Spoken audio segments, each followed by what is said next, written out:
Good morning. Welcome to the Community Church of Chapel Hill, Unitarian Universalist. I'm Alexa Adamo Valverde, a member of the Worship Associates Ministry. We extend a warm welcome to all, especially visitors and newcomers. We're so glad that you're here. Be sure to check out the special section for you on the back of the order of service, Welcome Guests and Newcomers. And please join us after the service for our Sunday social. We also welcome those of you attending online. Lyrics to hymns and all elements of service may be found at the bottom of the screen, and a complete order of service, including weekly announcements, is available through the link in the Sunday morning email and on our church's website.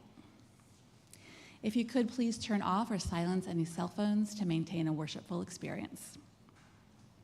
Whoever you are, whomever you love, and however you arrived at this beloved place, you are welcome here. And now we will have some words for Within These Walls from Marion Hirsch about the Lee Camp Fund.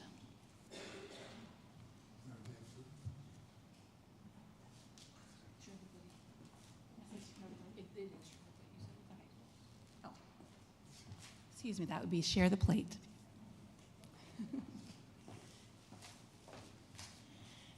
Good morning. I am Marion Hirsch, and I am the Director of Religious Education here at the Community Church, and I am inviting you to make a contribution to this week's Share the Plate, the Lee Camp Fund. Lois and Charles Lee, who are beloved members of this congregation, made a generous contribution to our church, establishing a camp fund so kids from our congregation from families of modest means can attend mountain camp in Highlands, North Carolina. Mountain camp is a wonderful Unitarian Universalist overnight summer camp, and it's in an extraordinarily beautiful location. Any of you who have ever attended an overnight summer camp or who have worked at an overnight summer camp know how transformative that experience can be, building confidence, leadership, lifelong friendships, deep community, and spiritual depth. There is nothing quite like the summer camp experience. Overnight summer camp is expensive and beyond the means of many families. Charles and Lois Lee know this firsthand. Lois, as an elementary school principal in Charlotte, funded camp scholarships for children throughout her career and saw how having a chance to attend camp can change kids' lives. And when Charles was a child, he himself received a scholarship for an overnight camp that made it possible for him to have this experience as well. Lois and Charles are committed to extending the mountain camp opportunity to kids here, and your contribution to the Lee Camp Fund will help replenish and build this fund so that this legacy can continue. And if you would like more information about the mountain camp and our scholarship program, I will be happy to answer questions. Thank you.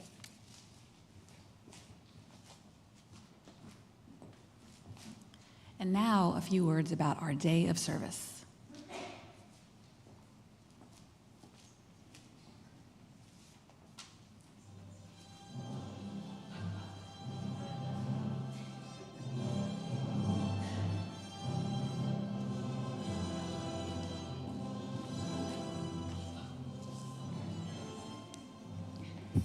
Hi, friends.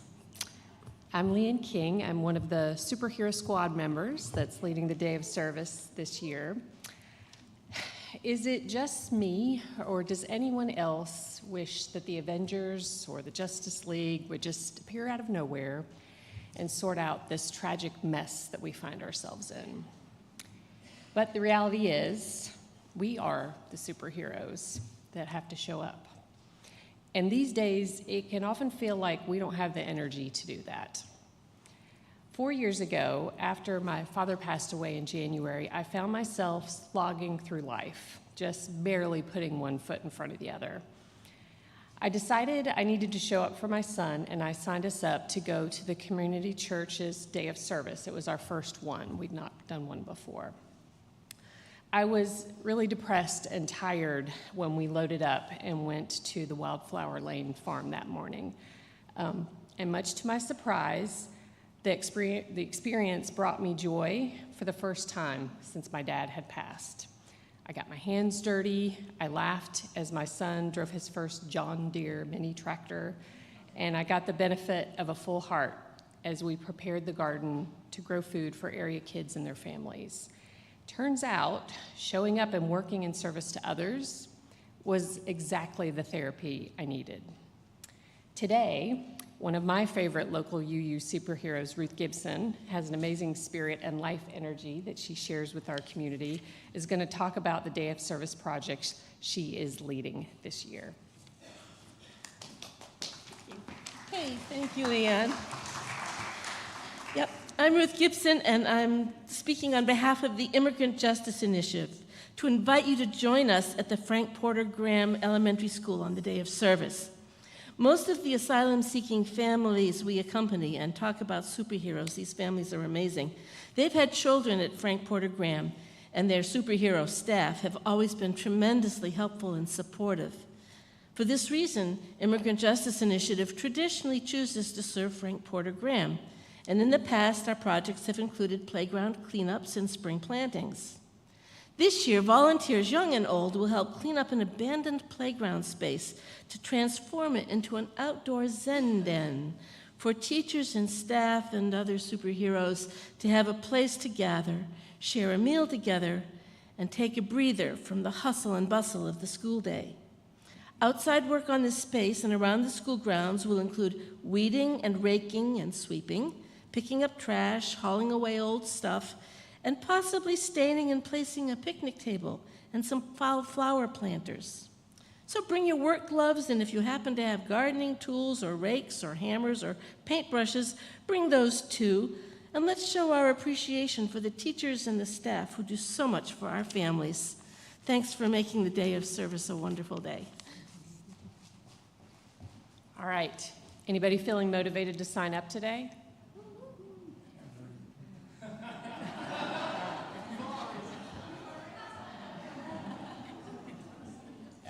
Awesome. Okay, so please join us. It is next Saturday, March 7th. Just a few spots left in some of the projects, so please sign up. They're filling up.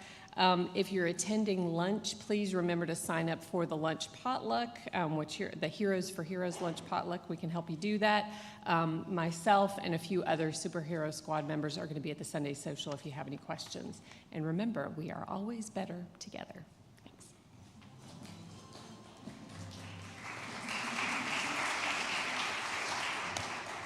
Please rise in body or spirit for opening hymn number 112 in the gray hymnal, Do You Hear? Hear, O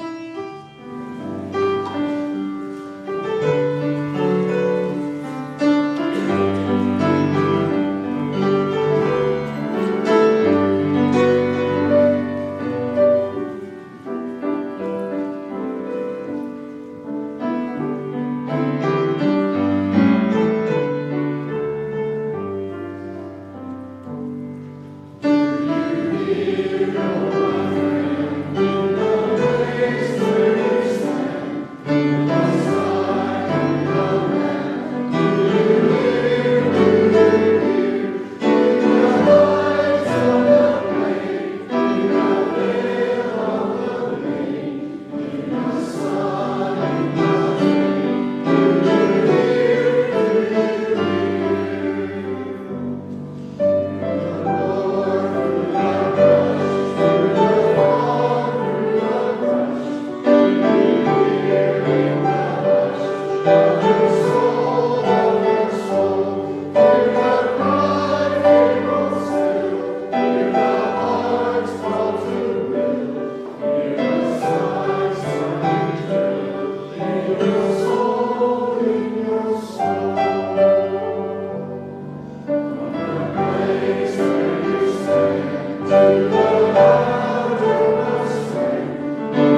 Through a heritage of heresy and all-inclusive love, we have become a pluralistic faith, a faith that knows one perspective is never enough, a faith that welcomes diversity of belief and diversity of being, a faith that requires us to recognize the value in all people.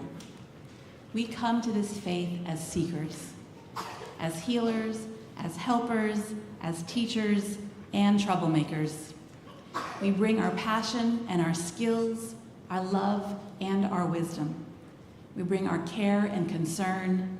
We bring our blessed broken hearts.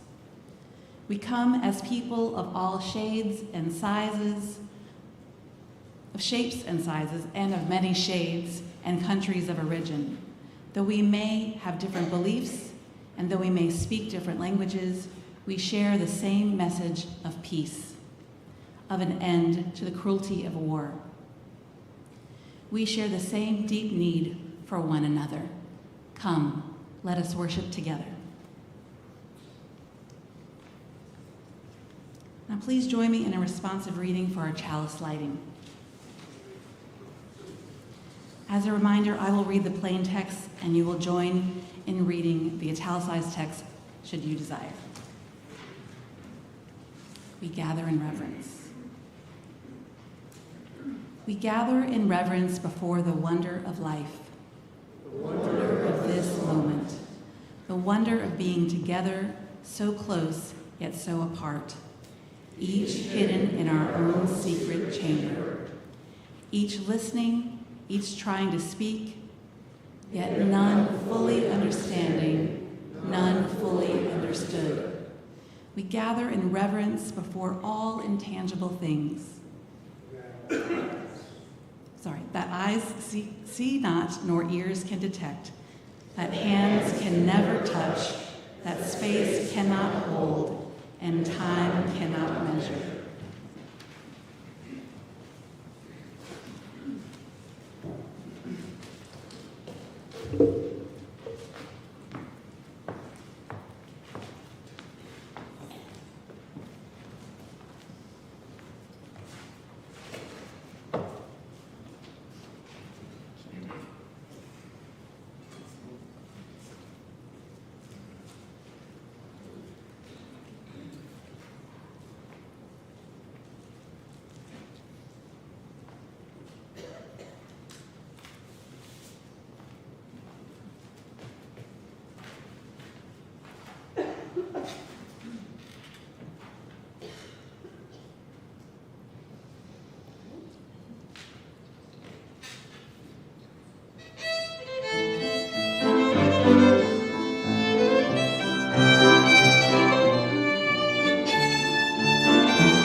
So lift your heart and dry your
Now is the time in our service where we share the joys and sorrows that we hold in our hearts.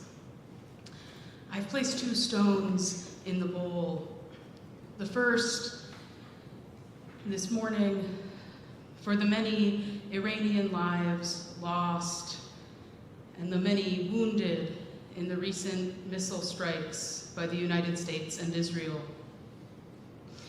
We hold in our hearts the innumerable victims of attacks like this and pray for our world leaders to work in the interest of our shared humanity. I place the second stone for the trans community, especially those in Kansas in the wake of legislation which invalidates their government-issued IDs, further threatens their lives and livelihood. I invite you now, if you have sorrow or joy to share with this community, to come down either far aisle, place a stone in the water, share your name, and briefly share your joy or sorrow.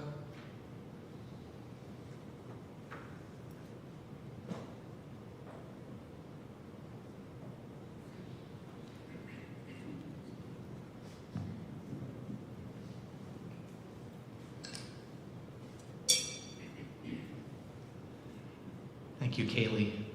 Last week at the first service, Maureen O'Rourke called on us to hold in our hearts a member of our community, a member of Barb Chapman's chosen family who had an immigration hearing on Friday morning. With gratitude for everybody who held this person in their hearts, we are pleased to announce that the immigration hearing went well and that they're on track to a green card.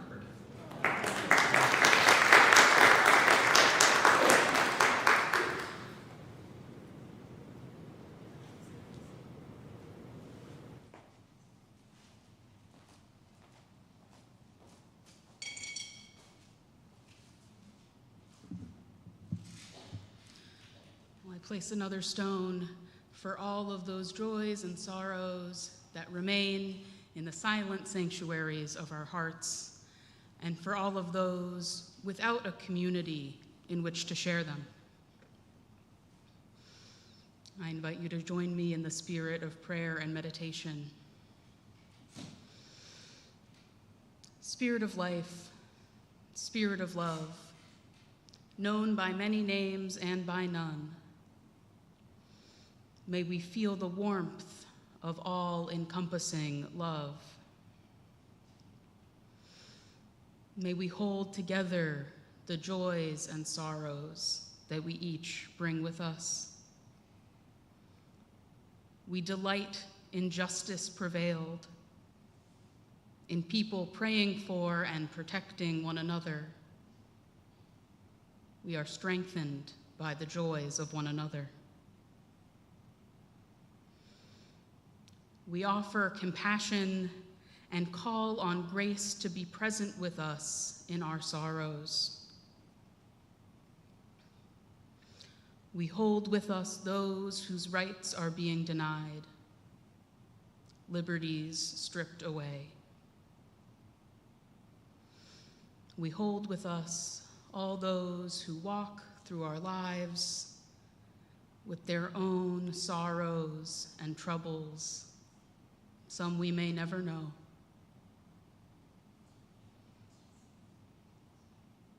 Great source of all being, it is with hearts full of compassion, full of love for this life and for each other, that we enter into this moment of prayer and contemplation.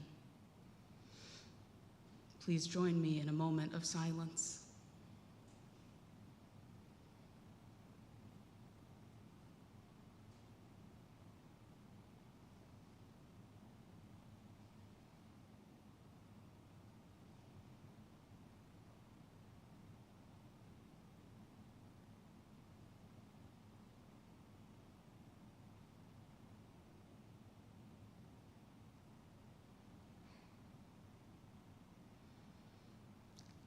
Blessed be, and amen. Now I invite you to remain seated and join in singing hymn number 298, Wake Now, My Senses.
And now it is time for our offertory. Freely have we received gifts that minister to our needs of body and spirit. Gladly we bring to our church and its wide concerns a portion of this bounty.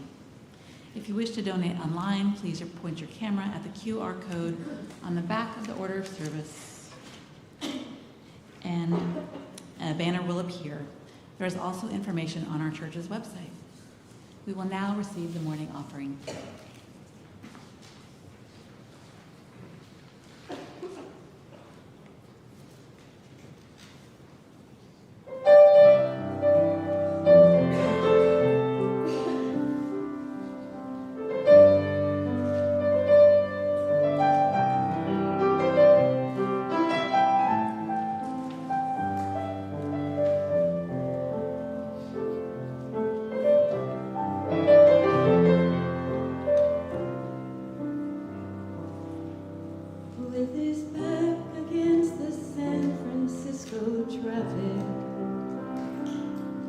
On the bridge's side that faces towards the jail, setting out on a new demographic,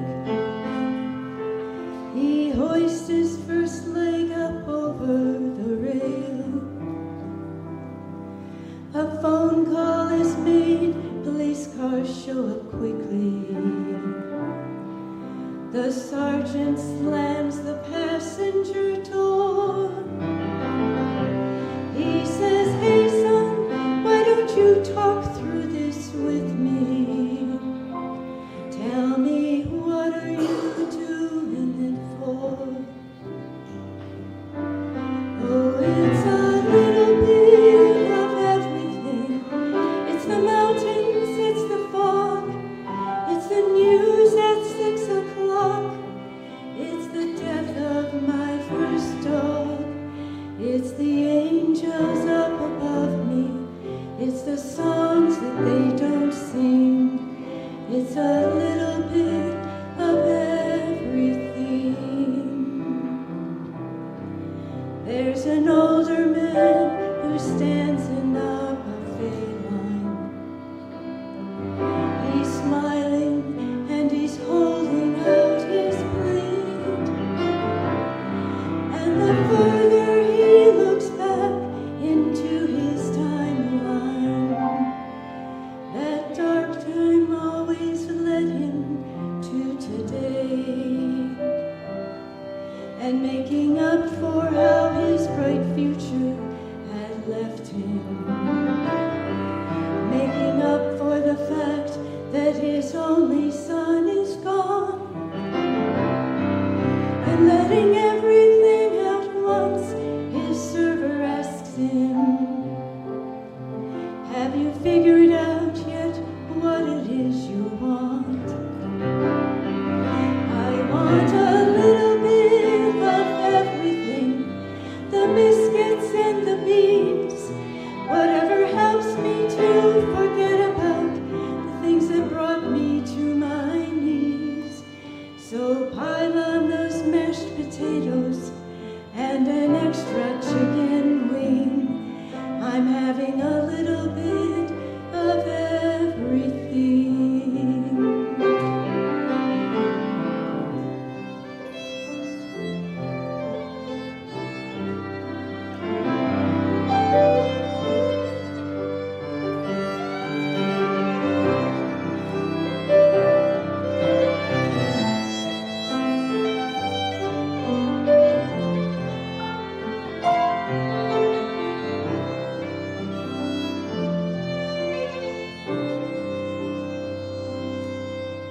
Somewhere a pretty girl is writing invitations to a wedding she has scheduled for the fall.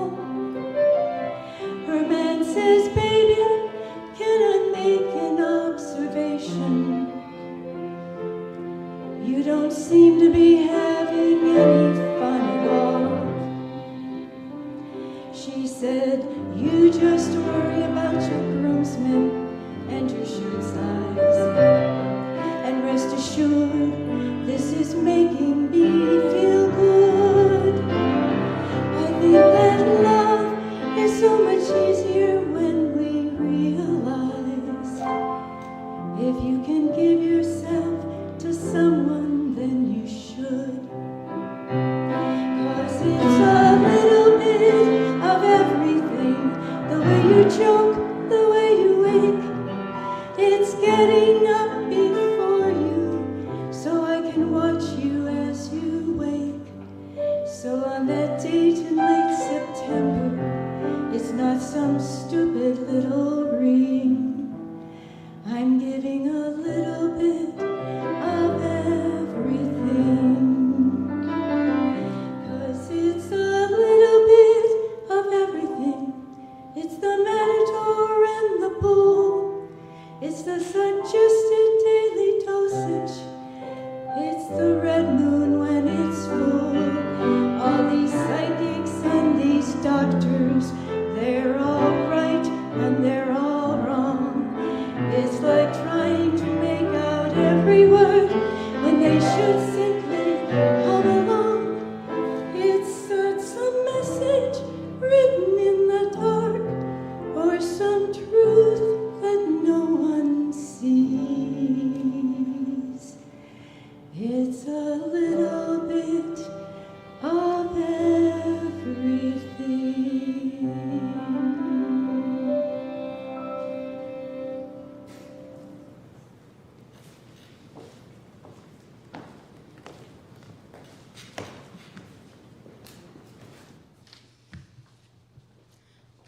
Thank you for that.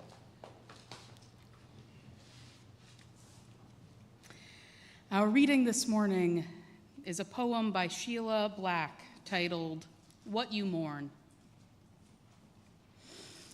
The year they straightened my legs, the young doctor said, meaning to be kind, now you will walk straight on your wedding day. But what he could not imagine is how even on my wedding day, I would arch my back and wonder about the body I had before I was changed, how I would have nested in it, made it my home, how I repeated his words when I wished to stir up my native anger, feel like the exile I believed I was, imprisoned in a foreign body, like a person imprisoned in a foreign land, forced to speak a strange tongue, heavy in my mouth, a mouthful of stones. Crippled, they called us when I was young. Later, the word was disabled, and then differently abled. But those were all names given by outsiders, none of whom could imagine that the crooked body they spoke of, the body which made walking difficult and running impossible, except as a kind of dance, a sideways looping like someone about to fall headlong down and hug the earth. That body they tried so hard to fix, straighten, was simply mine. And I loved it as you love your own country. The familiar lay of the land, the unkempt trees, the smell of mowed grass, down to the nameless flowers at your feet, clover, asphodel, and the blue flies that buzz over them. Here ends our reading.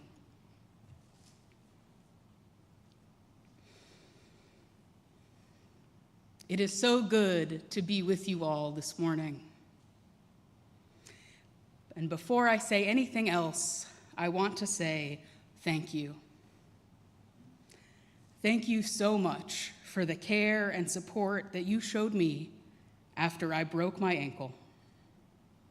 My recovery is going very well, and I'm on my way back to an ankle that functions much like it did before the accident. But for that period of time in which I could not walk and could not drive, I received so much help from so many of you. So much gratitude for Bill and the caring ministry for getting me rides to the church, and I got the honor of a caring quilt.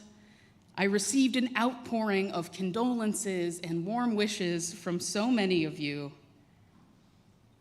I've said to several people over the last few months that I felt like I was in the right place to break my ankle.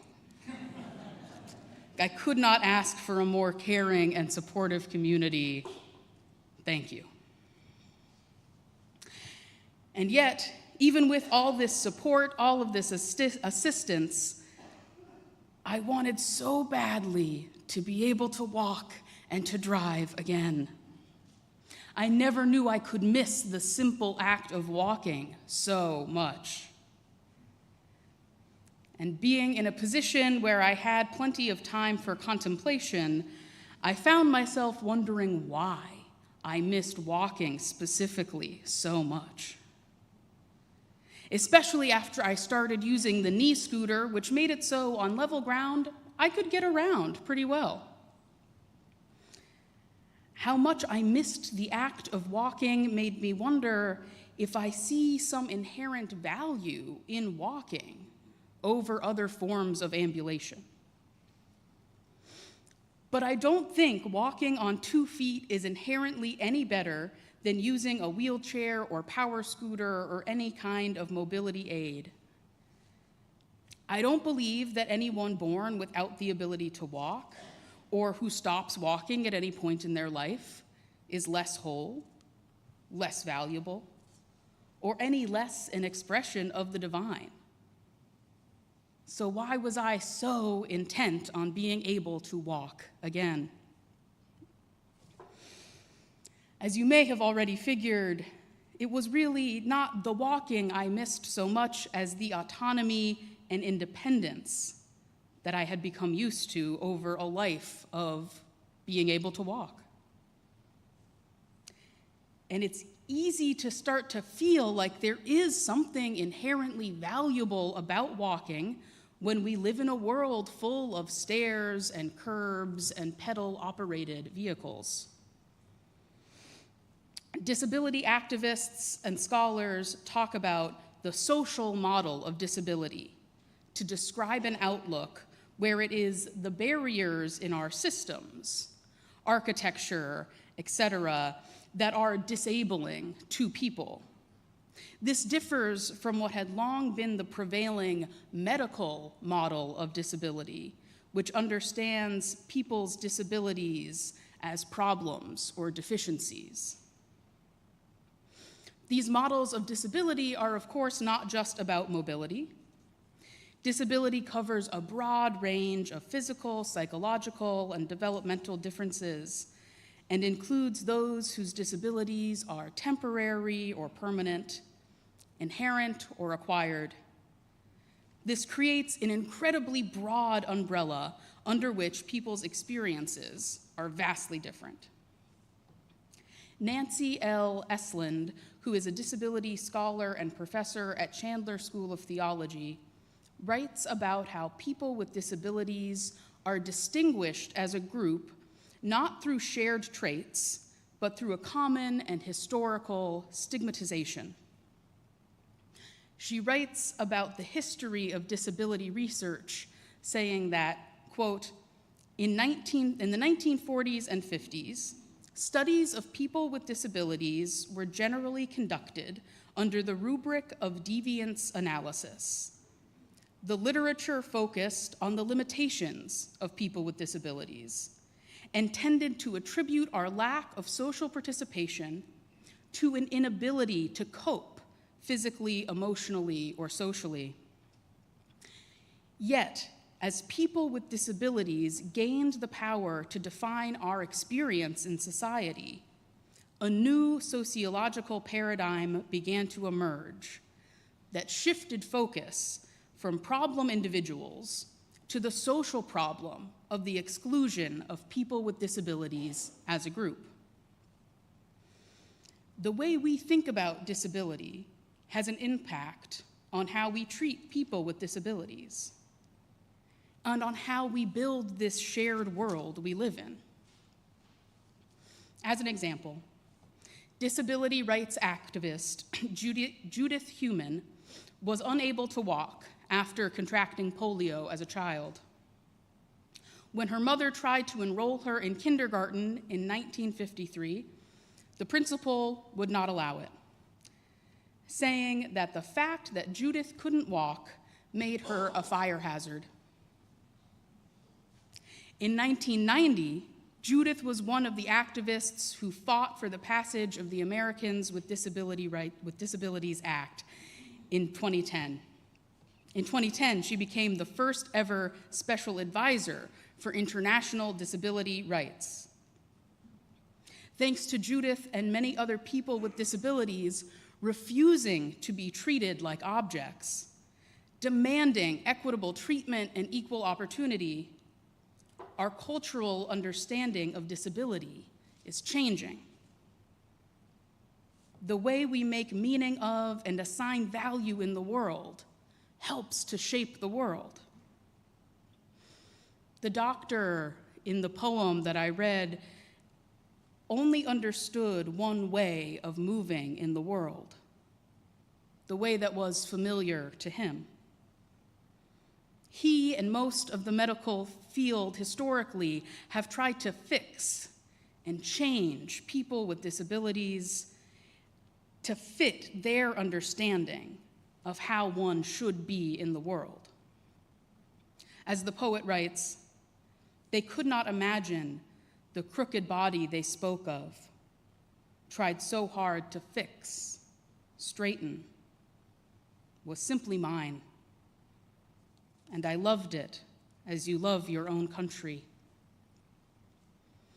These doctors put so much value on the act of walking, they were not able to understand the poet's relationship to her own legs. That there might also be value in other ways of moving, in other ways of knowing your body. Now, I've been talking just about disability, but this is true for so many things in life. The queer community teaches us that sexual attraction is diverse and that gender is more than a rigid spectrum, than a rigid binary. It is a spectrum. We've learned through history and exposure to a multitude of cultures that beauty standards, racial categories, and economic systems are all socially constructed. National borders and national identities are socially constructed. That doesn't mean any of these things are not real, but how we relate to them, how we help to shape them, shapes our world. Judith Heumann was born in a world that was not constructed for people like her, where disability generally confined you to a life of institutionalization and other kinds of exclusion and discrimination. And while there is still a long way to go, over the course of several decades, Judith and other disability rights activists helped shape the world by placing a higher value on the experiences and needs of people with disabilities than on what had been deemed culturally desirable or acceptable. There are so many ways we can reshape our world when we recognize how much of life is not static, how much is constantly open to change and negotiation. The disability rights movement sets such a strong example because we can all experience and appreciate how our world has been reshaped through the work of this movement. You know, the curb cutouts you see at crosswalks that make a little ramp from the sidewalk into the street. Those were not required in most places until the Americans with Disabilities Act to create more access for people using wheelchairs and other mobility devices. The same with ramps and alternatives to stairs in businesses and public spaces. But it isn't just people with disabilities who benefit from these changes. If you've ever pushed a baby stroller or wheeled a heavy suitcase, you've experienced the positive effect of challenging social constructs and reshaping our world. But we know that this change does not come easily. It can be hard to accept that the things we thought were fixed are actually unstable. In 2020, Judith Heumann was interviewed on The Daily Show. At one point, Trevor Noah refers to himself as able-bodied. Judith interrupts to say she calls him non-disabled.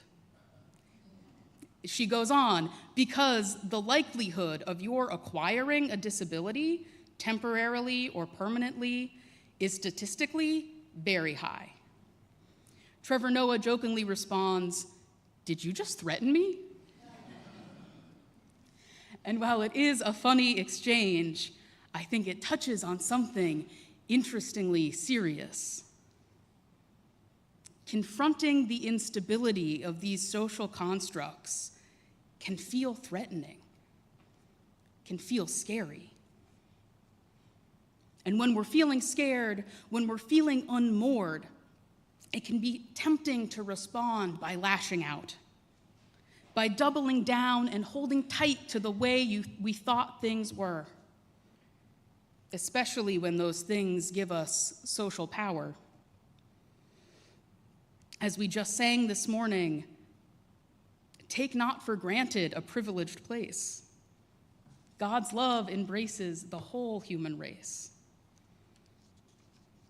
But we see people taking for granted their places. We see it happening on the largest scale as those with power in this country attempt to tighten and further restrict what it means to be an American, who harass and detain and deport those who do not look white enough, or do not speak English, or do not speak it with the right accent. We see it on the international stage when countries with huge military power attempt to justify attacks on people across the world under the banner of nationalism, of democracy. We recognize that the recent attacks on Iran come with a long history and a complicated geopolitical context. But at least in part, the violence perpetrated by the American government, both abroad and at home, shares one key characteristic with the discrimination and violence perpetrated against people with disabilities.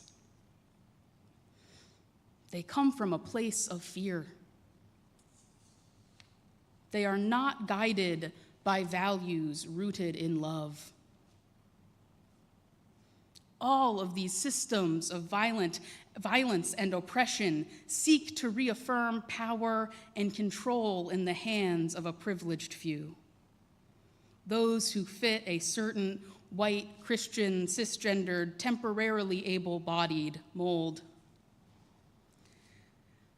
Whether it is in the events that we're witnessing on the news, or in the inevitable changes and challenges that shape our lives, let us not respond in fear and anger, but instead be guided by a love that calls us to curiosity. Let us respond with creativity and compassion. No matter how we feel about it, the universe keeps swirling, and the things we thought we knew will continue to change. May we have a role in reconstructing systems and identities and cultures that are more inclusive and more caring than what has come before. Blessed be, and may it be so. I invite you now to rise in body or in spirit and join in singing hymn number 110 in our gray hymnals. My life flows on, 108 in our gray hymnals. My life flows on in endless song.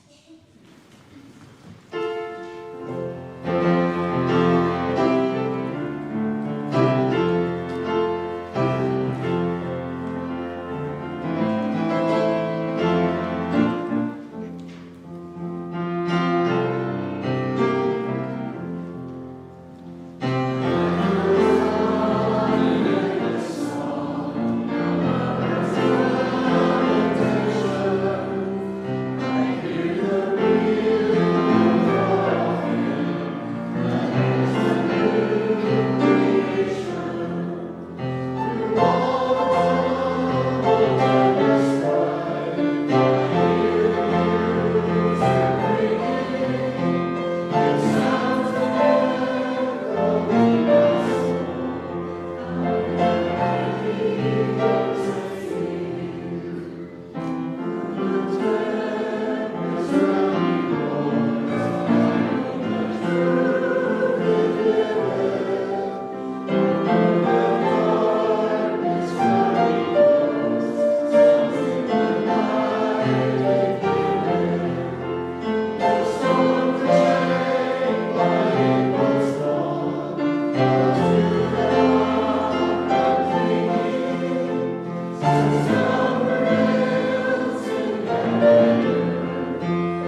in body or spirit.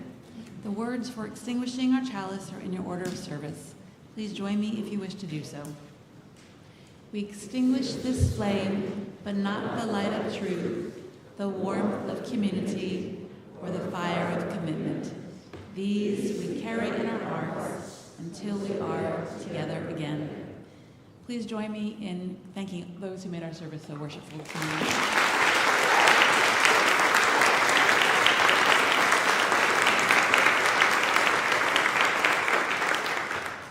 And now join us in singing Shalom. The words are in your order of service. As you wish, please cross your hands over your heart or share them with your neighbor.